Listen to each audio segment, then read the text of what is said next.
ನಮ್ಮ ವಿಕಾಸ ಸಂಸ್ಥೆ ಸಮಾನ ಮನಸ್ಕ ಮಾಧ್ಯಮ ಮಿತ್ರರ ವೇದಿಕೆಯ ಒಂದು ನಮ್ಮ ಹಿರಿಯರು ನಮ್ಮ ಹೆಮ್ಮೆ ಅನ್ನುವಂಥ ಒಂದು ಸರಣಿ ಮಾಲಿಕೆಯಲ್ಲಿ ನಾವು ಹಿರಿಯ ಪತ್ರಕರ್ತರನ್ನ ಸನ್ಮಾನಿಸುವಂಥ ಒಂದು ಕಾರ್ಯಕ್ರಮವನ್ನು ಮಾಡ್ತಾ ಇದ್ದೀವಿ. ಈಗಾಗಲೇ ಸುಮಾರು ಒಂದು 50 ಹಿರಿಯ ಪತ್ರಕರ್ತರನ್ನ ನಾವು ಸನ್ಮಾನ ಮಾಡುವಂಥ ಒಂದು ಕೆಲಸವನ್ನು ಮಾಡಿರುವಂಥದ್ದು. ಇಡೀ ಕರ್ನಾಟಕದ ಬೇರೆ ಬೇರೆ ಭಾಗಗಳಲ್ಲಿರುವಂಥ ಪತ್ರಕರ್ತರನ್ನ ಅವರ ಮನೆಗೆ ಹೋಗಿ ಸನ್ಮಾನ ಮಾಡುವಂಥದ್ದು ಮತ್ತು ಕೆಲವೊಬ್ಬರನ್ನ ವೇದಿಕೆಗೆ ಅಂದರೆ ನಮ್ಮ ಕಾರ್ಯಕ್ರಮವಿದ್ದಾಗ ಕಾರ್ಯಕ್ರಮದಲ್ಲಿ ಕೂಡ ಸನ್ಮಾನ ಮಾಡುವಂಥ ಒಂದು ಪ್ರಯತ್ನವನ್ನು ಮಾಡಿದ್ದೀವಿ. ಇವತ್ತು ನಾವು ಕೆಂಗೇರಿ ಉಪನಗರದಲ್ಲಿರುವಂಥ ಶ್ರೀಯುತ ಪ್ರಹ್ಲಾದ್ ಕುಳಲೆ ಅವರ ನಿವಾಸಕ್ಕೆ ಆಗಮಿಸಿ ಅವರ ಕುಟುಂಬದವರು ಮತ್ತು ನಾವೆಲ್ಲ ವಿಕಾಸದ ಸದಸ್ಯರು ಒಟ್ಟಿಗೆ ಸೇರಿ ಅವರಿಗೆ ಒಂದು ಗೌರವ ಸಮರ್ಪಣೆಯನ್ನು ಮಾಡ್ತಾ ಇದ್ದೀವಿ. ಅವರು ಸುದೀರ್ಘ ಪತ್ರಿಕೋದ್ಯಮದ ಒಂದು ಅನುಭವವನ್ನು ಹೊಂದಿರುವಂಥವರು.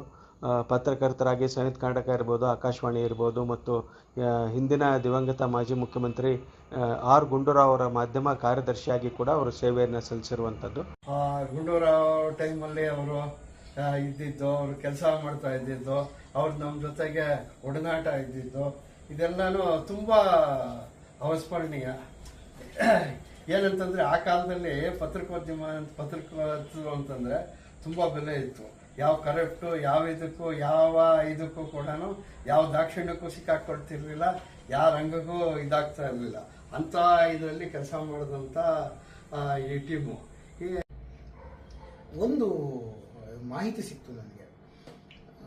ಬಂಗಾರಪ್ಪ ಅವರ ಸರ್ಕಾರದ ನಡೀತಾ ಇರುವಂಥ ಸಂದರ್ಭದಲ್ಲಿ ಅಲ್ಲಿ ನಡೆದಂಥ ಒಂದು ಬಹಳ ದೊಡ್ಡ ಹಗರಣ ಮತ್ತು ಏನು ದೊಡ್ಡ ಇದನ್ನು ಸರ್ ಅದನ್ನು ಹೊರಗೆ ತೆಗಿತಾರೆ, ಸಂಯುಕ್ತ ಕರ್ನಾಟಕಕ್ಕೆ ಬರೀತಾರೆ. ಆ ಒಂದು ವರದಿ ಅವರ ಸರ್ಕಾರವೇ ಪತನ ಆಗುತ್ತೆ. ಅದಕ್ಕಿಂತ ಮೊದಲು ಕ್ಯಾಬಿನೆಟ್ ಮೀಟಿಂಗ್ನ ಪಾಯಿಂಟ್ಸ್ಗಳು ಇವತ್ತು ನಮಗೇನು ಸಿಗ್ತವೆ, ಆಗ ಕೊಡುವ ಪದ್ಧತಿ ಇರಲಿಲ್ಲ. ಆ ಪಾಯಿಂಟ್ಸ್ಗಳನ್ನು ನಾಳೆ ಏನು ಚರ್ಚೆ ಆಗುತ್ತೆ ಅನ್ನೋ ಇದನ್ನು ಮುಖ್ಯಮಂತ್ರಿಗಳ ಅಡಿಗೆ ಮನೆಯವರೆಗೂ ಹೋಗುವ ಒಂದು ಸ್ವಾತಂತ್ರ್ಯ ಇರುವಂಥ ಪ್ರಹ್ಲಾದ್ ಸರ್ ಹೇಗೆ ತತ್ತಿದ್ರು ಅಂತ ಯಾರಿಗೂ ಗೊತ್ತಿಲ್ಲ. ಅದನ್ನು ಒಟ್ಟು ಮಾಡ್ಕೊಂಡ್ಬಂದು ನಾಳೆ ಏನಾಗುತ್ತೆ, ಏನಾಗುತ್ತೆ, ಇದು ಯಾಕಾಗತ್ತೆ ಅಂತ ಹೇಳೋ ಒಂದು ಅನಾಲಿಟಿಕ್ ರಿಪೋರ್ಟನ್ನು ಬರೀತಿದ್ರು. ಇದು ಅವರ ವಿಶೇಷ. ನಮಸ್ಕಾರ. ಈ ನೀವು ಹೇಳಿದ ಮಾತುಗಳನ್ನ ಕೇಳಿ ಒಂಥರ ರೋಮಾಂಚನ ಆಗ್ತಾ ಇದೆ. ಎಷ್ಟೋ ವಿಷಯಗಳು ನೀವು ಹೇಳಿದ್ದು ನಮ್ಗೆ ಗೊತ್ತಿರಲಿಲ್ಲ. ನಮಗೇನು ಗೊತ್ತು, ನಮ್ಮಪ್ಪ ಬೆಳಗ್ಗೆ 8 ಗಂಟೆಗೆ ಪೇಪರ್ ಸುತ್ಕೊಂಡು ಇಲ್ಲಿಂದ ಹೋಗೋರು.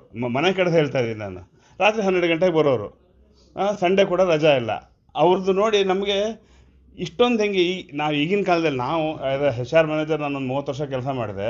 ಈಗಿರೋ ಟ್ರೆಂಡ್ ಹೆಂಗಿದೆ ಅಂದರೆ 2 ದಿನ ವಾರದಲ್ಲಿ 2 ದಿನ ರಜಾ ಕೊಟ್ಟರು ಕೂಡ CL PL ಎಲ್ಲ ಕೊಟ್ಟರು ಕೂಡ ಇನ್ನೂ ರಜಾ ಬೇಕು, ಇನ್ನೂ ಇದು ಫ್ರೈಡೇ ಅಂದರೆ ಗ್ರೇಟ್ ಡೇ, ಮಂಡೇ ಅಂದರೆ ಮ್ಯಾನಿಕ್ ಅನ್ನೋ ಪರಿಸ್ಥಿತಿಲಿದ್ದಾಗ ಅವರು ಹೋಗಿ ವಾಚ್ ಕಟ್ತಿದ್ರು. ಅಷ್ಟು ವಾಚ್ ನೋಡ್ತಿರ್ಲಿಲ್ಲ ಅನ್ಸುತ್ತೆ ಕೆಲಸ ಮಾಡ್ಬೇಕಾರೆ.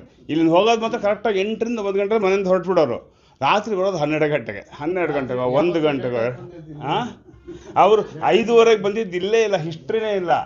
ಅವ್ರು ರಜೆ ಹಾಕ್ತಾರಂತಂದರೆ ಮನೇಲಿ ಏನಾದರೂ ಕಾರ್ಯಕ್ರಮ ಇರಬೇಕು, ಇಲ್ಲ ಏನಾದರೂ ಊರಿಗೆ ಹೋಗಿರಬೇಕು. ಅದು 1 ದಿನ 2 ದಿನ 3 ದಿನ ಅಷ್ಟೇ. ಅದರ ಮೇಲೆ ರಜಾ ನೋಡೇ ಇಲ್ಲ. ಎಲ್ಲ ನಮ್ಮ ತಾಯಿ ನಿಭಾಯಿಸ್ತಾ ಇದ್ರು. ಇದು ಇನ್ನೊಂದು ಮುಖ ಹೇಳ್ತಾ ಇದ್ದೀನಿ ಅವ್ರದ್ದು.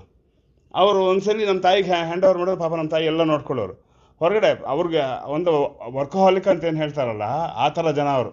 ಕೆಲಸ ಮಾಡು ಇಲ್ಲಿ ಕೂತಾಗೂ ಅದೇ ಕೆಲಸ, ಅಲ್ಲಿ ಕೂತಾಗೂ ಅದೇ ಕೆಲಸ. ಎಷ್ಟು ಜನ ಬಂದಿರ್ತಾರೆ, ಸಹಾಯ ತೊಗೊಂಡೋಗಿದ್ದಾರೆ ಜರ್ನಲಿಸ್ಟ್ ಅಂತ ಹೇಳಿ. ಯಾರು ಸ್ವಲ್ಪ ಪರಿಚಯ ಇದ್ರೂ ಸಾಕು ಅವ್ರು ಸಹಾಯ ಮಾಡೋರು. ಅಂಥ ವ್ಯಕ್ತಿತ್ವ, ಅಂಥವ್ರ ಮಗ ಅಂತ ಅನ್ಸ್ಕೊಳಕ್ಕೆ ನಂಗೆ ಹೆಮ್ಮೆ ಅನಿಸುತ್ತೆ. ಒಂದು. ಎರಡನೇದು ಇನ್ನೊಂದೇನೆಂದರೆ, ಅವ್ರು ನಾವು ಕಲಿಬೇಕು ಅಂತಂದರೆ ಶಾಂತ ಸ್ವಭಾವ. ಎಷ್ಟೇ ಕಷ್ಟ ಆಗಿರಲಿ, ಏನೇ ಇರಲಿ, ಅವ್ರು ಯಾರ ಮೇಲೂ ಕೋಪ ಮಾಡ್ಕೊಂಡಿದ್ದೆ ನೋಡಿಲ್ಲ. ರಾತ್ರಿ 12 ಗಂಟೆಗೆ ಬರ್ತಾರಲ್ಲ, ಎಲ್ಲರೂ ಎಬ್ಬಿಸಿ ಪ್ರತಿ ಸಲ ಸಂಬಳ ಆದಾಗ 7ನೇ ಸಂಬಳ ಆದಾಗ ಸ್ವೀಟ್ ತೊಗೊಂಬರೋರು. ನಾವು ಮಲ್ಕೊಂಡಿದ್ರೆ ನಮ್ಮ ಎಬ್ಬಿಸಿ ಸ್ವೀಟ್ ಕೊಡೋರು. ಅಂಥ ವ್ಯಕ್ತಿತ್ವ. ನಾನು ಪ್ರಹ್ಲಾದ್ ಕುಳಲೆ ಅವರ ಹಿರಿಯ ಮಗ ಶ್ರೀನಿವಾಸ್ ಅಂತ.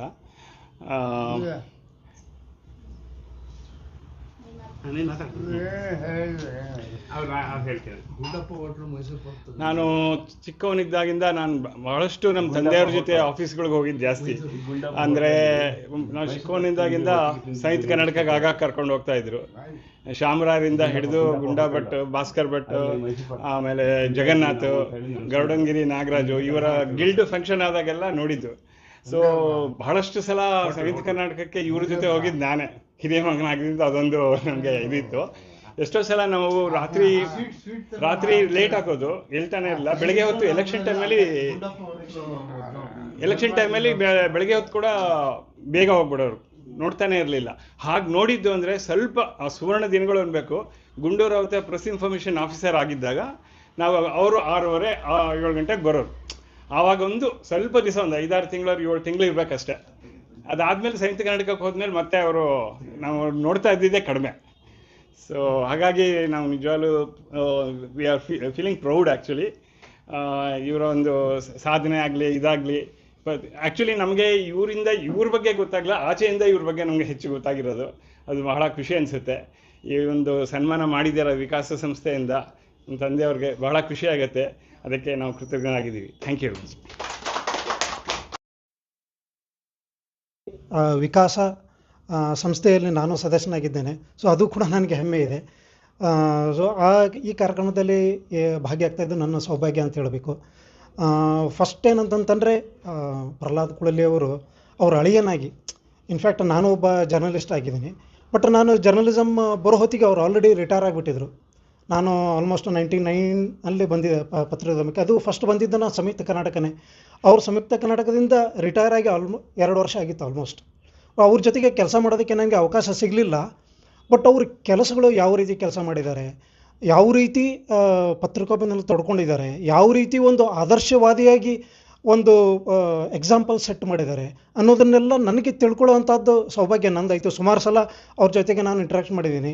ಆಮೇಲೆ ಇನ್ನೊಂದು ವಿಶೇಷ ಏನಂತಂದರೆ, ಅವ್ರು ತಾವು ಕೆಲಸ ಮಾಡಿದ್ರ ಬಗ್ಗೆ ಎಷ್ಟು ಅಭಿಮಾನ ಇರ್ತಿತ್ತು ಅಂತಂದರೆ, ತಾವು ಬರೆದಿರುವಂಥ ಒಂದು ಲೇಖನದ ಬಗ್ಗೆ ಆಗಿರ್ಬೋದು, ಯಾವುದೇ ಒಂದು ಕವರ್ ಮಾಡಿದ್ದಾಗಿರ್ಬೋದು, ಕಾರ್ಯಕ್ರಮ ಕವರ್ ಮಾಡಿದ್ದಾಗಿರ್ಬೋದು.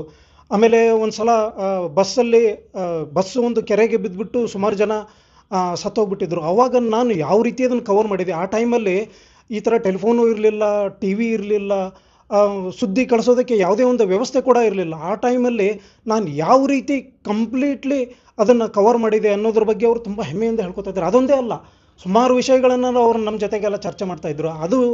ಅದು ಆಮೇಲೆ ಆಗಿರ್ಬೋದು, ಅದು ಹಳೇದಾಗಿರ್ಬೋದು.